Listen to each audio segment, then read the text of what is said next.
انت يا ابني خايف نكسب القضيه؟ من ناحيه اطمن، هخسرها. طب لما انت عارف انك هتخسرها جاي ليه؟ تنفيذها. تنفيذها ليه ولا ايه؟ كلمه حلوه نقولها. صحافي يلقط مننا لمحه نظيفه، قاضي تفلت منه كلمه شجاعه. زمن يبرروا فيه انهم يرموا البومب على دماغ ناس مالهمش دعوه بالحرب خالص وعايزنا نكسبها.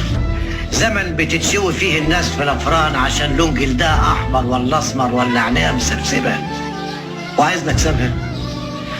زمن بيلموا فيه ولاد الناس سن 16 و17 سنه ويدفنوهم تحت الرمل باسم الحريات الاربعه وعايزنا نكسبها. زمن بيكسبوا فيه فرد واحد 5000 جنيه في دقيقة ويقالوا على التاني أجرة الطرماية وعايزنا نكسبها. كل اللي أتمناه إنهم يخففوا عنك الحكم